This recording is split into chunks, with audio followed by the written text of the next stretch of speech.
நீங்க gym போலனாலும் outdoor activity பண்ணா வணக்கம் நண்பர்களே. இன்னைக்கு ட்ரெயின் பண்ணது back workout peak week day 3. இன்னைக்கு வெளியே வந்து பார்த்தா செம்மையாச்சு. பல்ச்சுன்னு இருந்தாரு கோல்டன் பெரி. கையில பிரேவஸ் எல்லாம் முச்சுன்னு இப்போ பிளாக் காஃபி குடிக்கவே மனசு வர மாட்டுது. ஏன்னா இப்போ சுகர் எதுவுமே இல்லை, ஃபுல் கசப்பா இருக்குது. கையில பாய் ஸ்டார்ட் கார்டியோ பண்ணுறதுக்கு கிளம்பணும். ஆங்கர் செட் பண்ணா அந்த ஆண்டி சிரிச்சு இருந்தாங்க. சரி ஓகே, நம்ம வண்டி ஸ்டார்ட் பண்ணிட்டு போயிட்டு கார்டியோ பண்ணுறதுக்கு நம்ம ஸ்டார்ட் பண்ணோம். பாதி ரவுண்டு வாக் பண்ணோம், பாதி ரவுண்டு ஓடணும், திருப்பி பாதி ரவுண்டு வாக் பண்ணோம், திருப்பி பாதி ரவுண்ட் பண்ணோம். 4 ரவுண்ட் பண்ணிட்டு நீங்க அவுட்டோர் எது வேணா பண்ணலாம். வாக்கிங் பண்ணலாம், புஷ்அப் பண்ணலாம், ரன்னிங் பண்ணலாம். உங்களுக்கு சின்ன மோட்டிவேஷன். நான் வயசானவங்க எவ்வளோ பேர் பார்க்குறேன் இந்த பார்க்கில் நல்லா வாக்கிங் பண்ணாங்க, ஃபிட்டாக இருக்கிறாங்க. அவங்க நீங்கள் ஃபிட்டாக ஆகணும்னா வாக்கிங் பண்ணுங்க, எதனா ஒரு ஆக்டிவிட்டி பண்ணுங்க, பாடி ஹெல்த்தியாக இருக்கும். நம்ம கலசனிக்கு வந்தோம், கொஞ்சம் ட்ரெயின் பண்ணிட்ட அப்புறம் கொஞ்சம் சின்னதாக ஒரு போசிங் பண்ணோம். அதெல்லாம் ஆச்சு, போசிங் பண்ண ஒரு மோட்டிவேஷன் ஆச்சு. இப்போ டியூட்டிக்கு டைம் ஆயிடுச்சு, கிளம்பணும். அங்கே வந்து கிளம்பிட்டு எலக்ட்ரால் குச்சின்னு நேராக ஸ்டார்ட் பண்ணிட்டு வண்டி வீட்டுக்கு வந்துட்டு அப்புறம் pre workout 5 egg white சாப்பிட்டேன்னு ஜிம்முக்கு போயிட்டு அப்புறம் இந்த பாட்டில் ஃபுல்லாக குடிச்சா தான் 1 லிட்டர் கம்ப்ளீட். இன்னும் 2 லிட்டர் குடிக்கணும். லெக் பெயின் ஆயிடுச்சு. ஸ்ட்ரெச்சிங் எல்லாம் பண்ணிட்டு அப்புறம் நம்ம ஒர்க் அவுட் ஸ்டார்ட் பண்ணோம். புல்அப்ஸ் ஒரு 3 செட்ஸ் பண்ணலாம் வார்ம் அப் மாரி.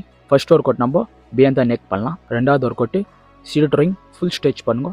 மூணாவது ஒர்க் அவுட் நம்ம டீ பார் பண்ணலாம், அது அப்புறம் கொஞ்சம் ஃபீல் பண்ணுவோம். 4வது work out lat pull down front பண்ணலாம். நம்ம லாஸ்ட் ஒர்க் அவுட் நம்ம ஹைப்பர் எக்ஸ்சேஞ்ச் பண்ணலாம். ஹைப்பர் எக்ஸ்சேஞ்ச் முடிச்சிட்ட அப்புறம் போசிங் பண்ண அதை வீடியோக்கு வந்துட்டாங்க. ஒர்க் அவுட் முடிச்சிட்ட அப்புறம் 1 ஸ்கூப் வே ப்ரோட்டீன் குடிச்சிட்டு அப்படியே கட்டிங் பண்ணிருந்துச்சு. முடியெல்லாம் பெருசாகிடுச்சு, நல்லா அசிங்கமாக இருந்துச்சு. செட் ஆக முடியுது முடி. கட்டிங் ஷாப் போயிட்டு பாருங்க, ஃபர்ஸ்ட் இப்படி இருந்தானா இப்போ இப்படி ஆகிட்டேன். நல்லா கட்டிங் பண்ணாரு, செம்மையாச்சு கட்டிங். வீட்டுக்கு வந்துட்டு அப்புறம் 3வது மீல் நம்ம சாப்பிட்டுன்னு சந்திர ஜிம்முக்கு போனோம். கிளைண்டிக்கெல்லாம் சொல்லி குத்திட்டு திரும்பி ஷேக் வச்சுட்டு ப்ரோட்டீன் ஷேக் 1 ஸ்கூப். அதுக்கப்புறம் திருப்பி பர்சனல் ட்ரெயின் பண்ணிட்டு அப்புறம் டைம் ஆச்சு. ஜிம் க்ளோஸ் பண்ணிட்டு அப்புறம் பெட்ரோல் காலேஜ் ஃபுல் டேங்க் போட்டுன்னு வீட்டுக்கு வந்துட்டு அப்புறம் நம்ம லாஸ்ட் மீல் சாப்பிட்டோம். நம்ம லாஸ்ட் மீல் நோ காப்ஸ் இருக்கும். நீங்க எதனா டிரான்ஸ்ஃபர்மேஷன் பண்ணலாம், ஃபேட் லாஸ், வெயிட் கெயின் பண்ணனா எனக்கு பர்சனலாக டிஎம் பண்ணுங்க. நான் உங்களுக்கு கான்டென்ட் ட்ரைனிங் பண்ணுறவங்களுக்கு சீப் அண்ட் பெஸ்ட் ட்ரைனிங் பண்ணுறவங்களுக்கு இந்த வீடியோ பிடிச்சிருந்தா ஒரு லைக் கொடுங்க, ஒரு ஃபாலோ கொடுங்க, ஒரு ஷேர் பண்ணுங்க. நாளைக்கு சந்திக்கலாம். பாய்.